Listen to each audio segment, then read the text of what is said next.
A lot more pain, a lot more blood to be spent in this gym, and we're excited about it. And you're gonna... Jau, vlog číslo 11. Už celkom to letí. Posledný vlog mal dobré ohlasy. Tento nebude mať také intro pravdepodobne, pokiaľ sa ešte nerozmyslím, ale bez obkecávačiek. Necháme to real, tak jak to mám rád. Vlog z minula má dobré ohlasy, či už views, alebo čo ste mi písali, takže som rád, že si to nachádza publikum viac a viac. Teší to mňa aj vás, takže to je podstatné. Momentálne som mal dopozeral YouTube video, dal si pomaranč. A je čas ísť cvičiť nohy s mäkkým I. Uvidíme, čo nás čaká tento týždeň. Ďakujem ešte raz, že ste klikli. Poďte so mnou.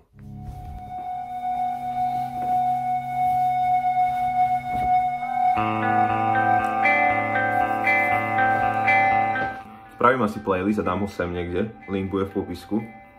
Hej, to spravím. Link je v popisku na playlist na Soundcloude, ktorý mám pri cvičení.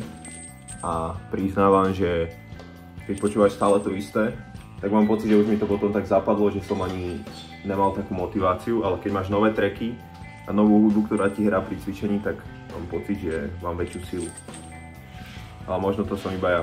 Ale playlist je v popisku, keby niekto chce vedieť, čo počúvam pri cvičení. Ale teraz už, let's go.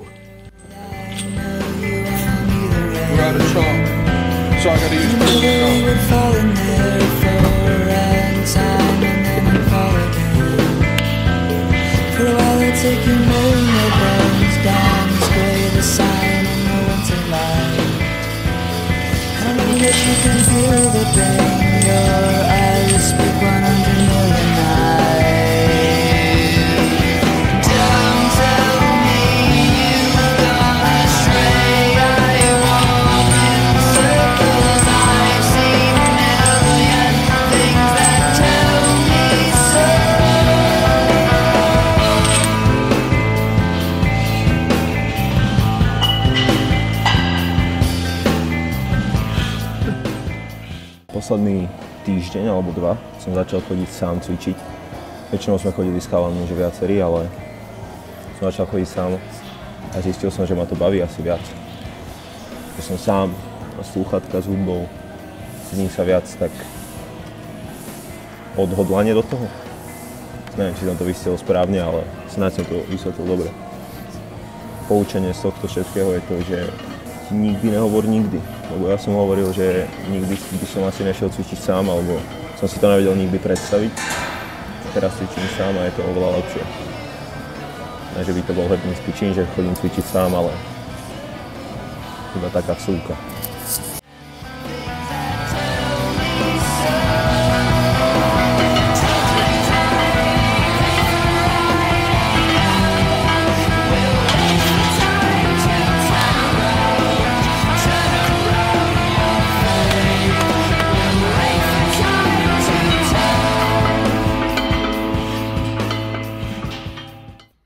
Momentálne som dostrihal jedno cool TikTok video, ktoré som videl, takže som si povedal, že ho recreatnem tiež a som s ním úplne spokojný. Takže kto ho nevidel alebo nevie, aké myslím, tak na mojom TikToku je a dávam tu rýchly sneak peek toho.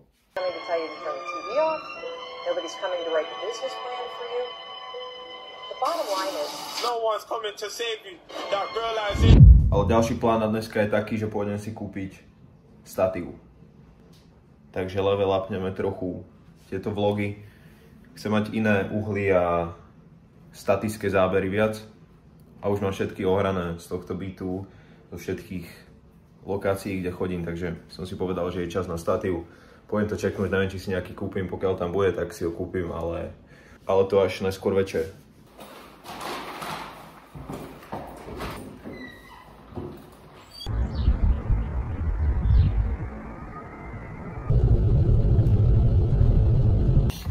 Je halus, jak je vidieť, že jak rozmýšľajú ľudia, že ja nejsem občas výnimkou, že čím ďalej od obchodu, tak tým viac voľných parkovacích miest.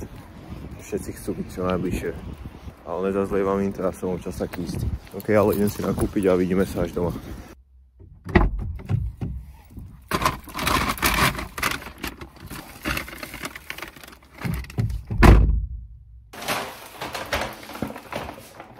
Dlho tu nebol hol, nebudem to nejak zdržovať a obkecávať. Jablka, mäso, orechy, šalát, limetkový a mangový šot, paradajky, rýža, banány, zubná pasta, prvú, ktorú som zobral, neviem, či je najzdravšia, a kilo bieleho jogurtu. Ten, kto vie, vie. To bol nákup, teraz je čas na jedlo. Ten, kto pozeráva tieto vlogy, tak určite vie, aké jedlo ma následuje.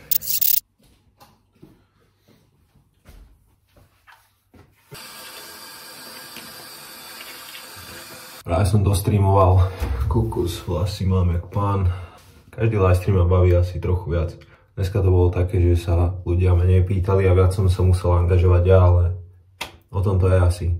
Že prekonávam svoje nejaké pomyselné hranice toho, čo si myslím, že zvládnem a čo je pre mňa trápne.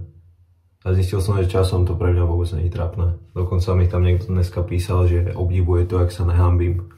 A pritom mi počas tohto točenia a live streamoch a pri hostičom, kde sa prezentujem nejak tvárou pri ľuďoch, mi prebiehajú také myšlenky hlavou, že sa až ja čas čudujem.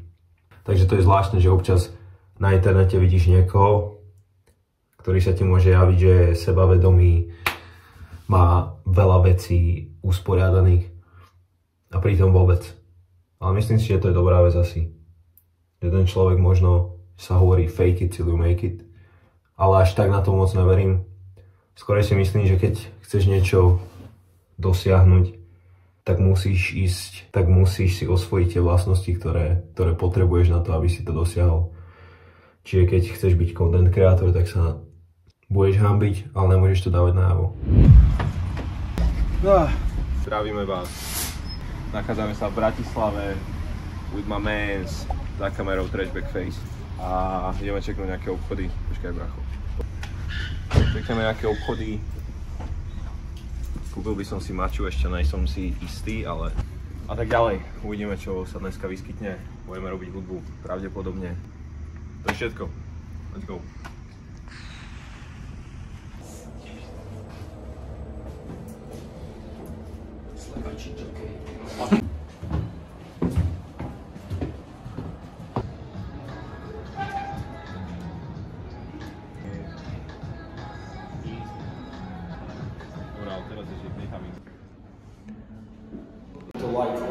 To je dobré svetlo.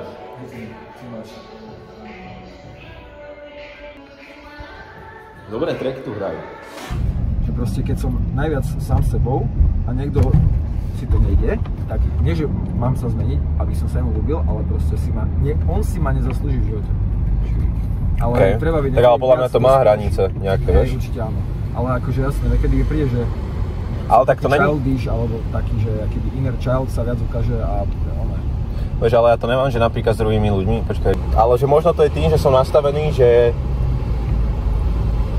stále riešim, čo si o mne druhý myslí, vieš? Niekde vnútri, ale ne moc, ale jakýby, že nechcem byť na toho druhého človeka nejak moc, jakýby, alebo že vytvárať mu zlý mood, vieš? Chápem. Vieš? Nevytváraš.